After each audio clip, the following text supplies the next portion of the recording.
창세기는 모세가 광야에서 기록했다는 말씀을 앞선 영상에서 언급했었죠.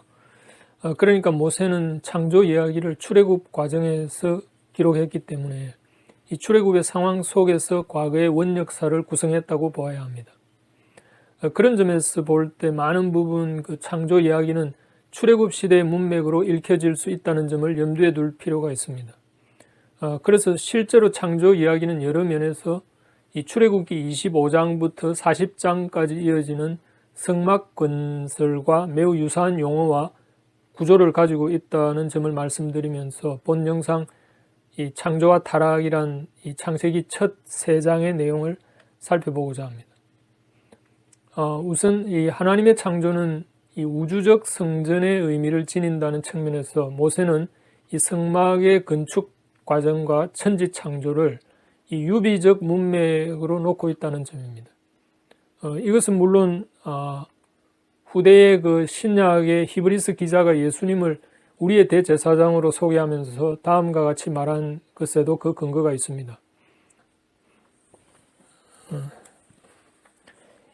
이제 한 말의 중요한 것은 이러한 대제사장이 우리에게 있는 것이라. 그가 하늘에서 위엄의 보좌 우편에 앉으셨으니 성소와 참 장막에 부리는 자라. 이 장막은 주께서 베푸신 것이요 사람이 한 것이 아니니라. 대제사장마다 예물과 제사드림을 위하여 세운 자니 이러므로 저도 무슨 드릴 것이 있어야 할지니라. 예수께서 만일 땅에 계셨다면 제사장이 되지 아니하셨을 것이니 이는 율법을 조차 예물을 드리는 제사장이 있음이라. 저희가 섬기는 것은 하늘에 있는 것의 모형과 그림자라.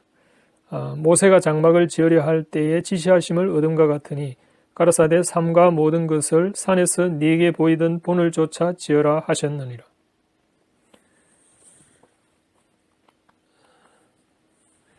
이 히브리서 구절 가운데 하이라이트 부분을 보면 이 성막에서 제사장이 섬기는 것은 이 하늘에 있는 것의 모형과 그림자라고 말하고 있죠. 말하자면 성막은 이 하나님의 임재의 장소인데 그것은 하늘에 있는 것의 모형이라고 말합니다. 그러니까 인간이 타락하기 전의 천지 창조는 바로 하나님이 임재하기 위한 커다란 그 성막을 창조한 것과 같다고 볼 수 있는 것이죠. 왜냐하면 애초에 하나님이 천지를 창조하신 목적은 하나님이 인간과 교제하며 거할 공간을 마련하기 위한 것으로 볼 수 있으니까요.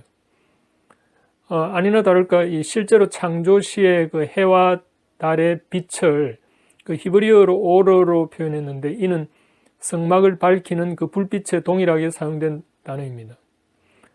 그리고 창세기 2장 2절에서 일곱째 날에 창조를 마쳤다는 그 히브리어 칼라라는 그 표현은 출애굽기 이 40장 33절에서 모세가 성막을 만드는 일을 마쳤다는 표현과도 원어상 동일합니다.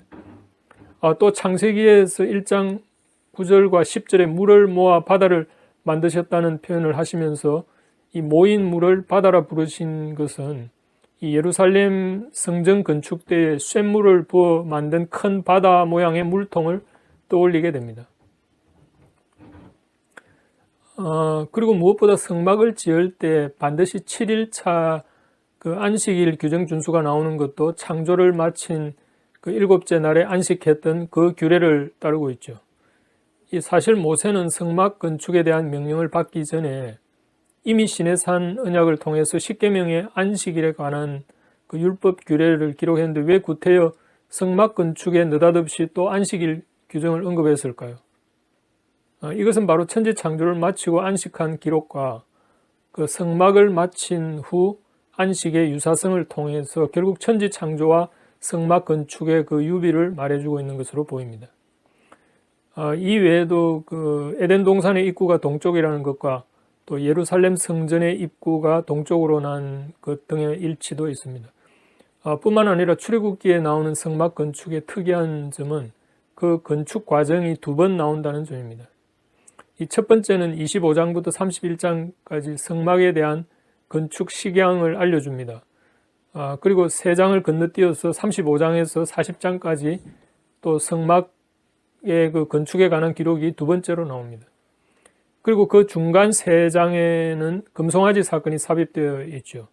이것을 이제 창조 기사와 관련시켜 보면 이 처음 성막의 식양을 알려주는 것은 타락 이전에 그 창조의 원형을 보여주신 것이라고 생각할 수 있습니다. 그리고 금송아지 사건은 창조 이후에 그 타락을 보여주는 사건이라고 볼 수 있고요. 그리고 다시 성막을 건축하는 기록은 타락 후의 재창조, 그러니까 회복의 그 과정을 보여준다는 점이죠. 따라서 언약도 두 번 나오게 됩니다. 처음 시내산 언약이 24장에 나오고 이 금송아지 사건을 겪고 다시 34장의 언약이 갱신이 되죠. 결국 이것은 그 성막의 1차 건축 과정과 곧이어 금송아지 사건 그리고 성막의 2차 건축 과정으로 연결되는 이야기는 바로 창조와 타락과 재창조라는 그 과정에 부합되고 있죠. 그리고 이 과정에서 안식일 규정도 두 번 언급되는데 1차 건축 과정 후에도 언급되고 2차 건축 과정 전에도 언급되고 있다는 점입니다. 왜냐하면 이 안식이야말로 창조의 최종 목표이고 또 신약 시대를 살아가는 우리에게는 그 복음의 최종 종착지이기 때문이죠. 한번 생각해 보십시오. 이 죄로 타락한 이후로는 이 죄와 죽음이 지배하는 이 세상 속에서는 인간에게 진정한 안식은 없죠. 이 신약적 입장에서 말하자면 우리가 그리스도 안에서 쉼을 얻을 때만 우리는 진정한 샬롬을 누릴 수 있기 때문에 어떤 면에서 이 안식이야말로 복음의 진정한 목적이기 때문이죠.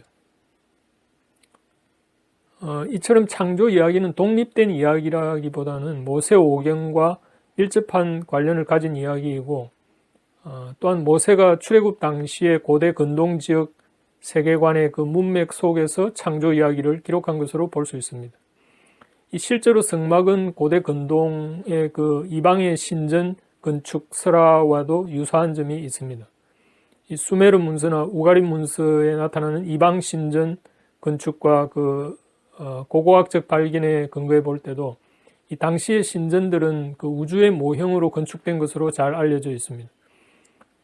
그래서 여러 자유주의 신학자들은 성경의 모든 기록들이 고대 세계의 그 여러 종교적 전통을 짜집게 한 것이라고 폄하하기도 하지만 사실 모세도 고대 근동 지역의 문화에서 교육받았기 때문에 당연히 성경을 기록할 때 당시의 문화적 상황을 반영할 수밖에 없었다고 봅니다.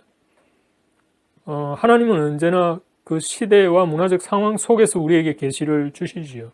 어떤 진공 상태에서 주신 것이 아니기 때문입니다. 그러나 이런 당시의 문화적 영향과 유사성에도 불구하고 이 고대 근동의 이 신전과 모세가 시내산에서 받은 성막 제도에는 결정적인 차이가 있습니다. 어떤 차이냐면 이 이방 신전들이 그 신전의 중앙에 예외 없이 그 신의 형상을 만들어 놓은 반면에 이 성막에는 어떤 인격적 형상도 만들지 않도록 한 점입니다. 이 차이는 매우 중요한데요. 이 신전의 외형적 목적은 유사하지만 그 내용에 있어서는 고대 근동의 여타 모든 신전과 이 하나님이 명령하신 성막의 차이는 바로 그 형상의 유무에 있습니다. 아시다시피 하나님은 비인격적인 우상의 형상을 배격하죠. 그런데 오로지 하나님은 인간을 창조하실 때만 자신의 형상을 부여했다는 점입니다. 그러니까 진정한 형상은 어떤 비인격적인 조형물로 구현되는 것이 아니라 인격 속에 부여된 것이죠. 말하자면 이것은 고대 근동의 인간관과 성경의 인간관이 다르다는 점을 잘 보여줍니다.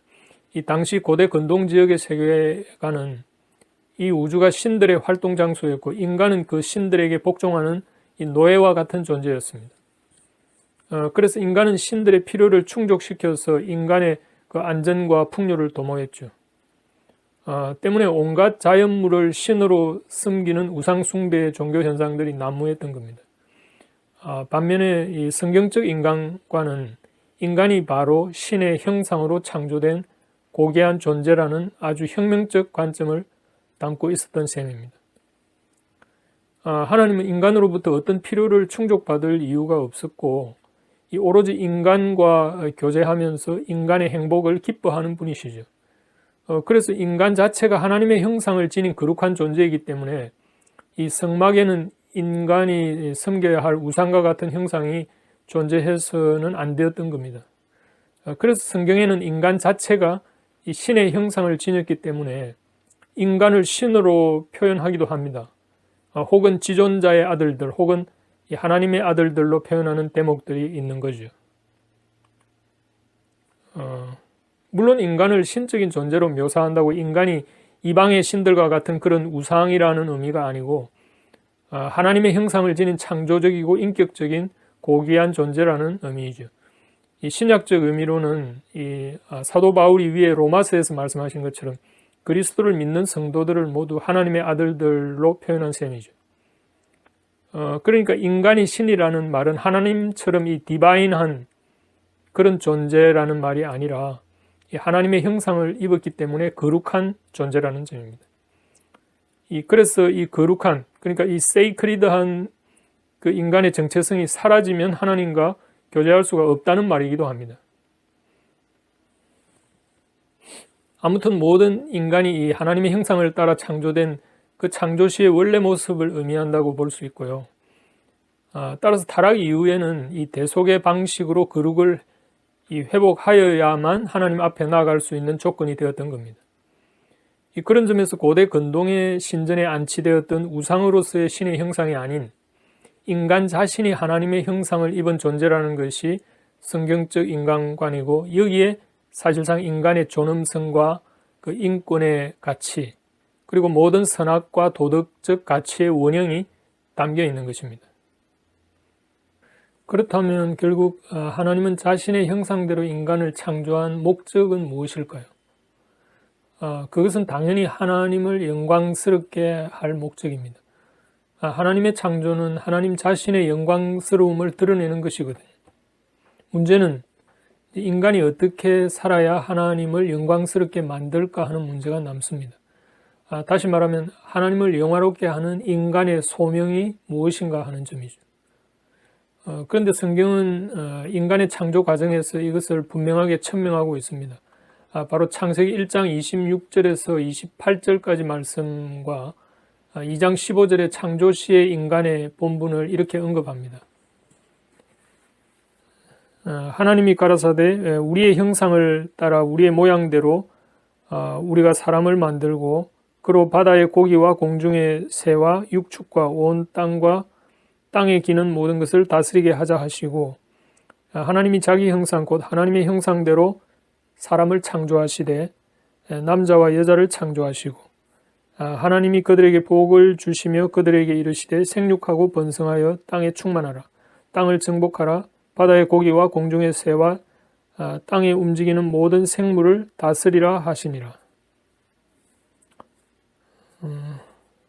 그리고 2장 15절을 보면 여호와 하나님이 그 사람을 이끌어 에덴 동산에 두사 그것을 다스리며 지키게 하시고,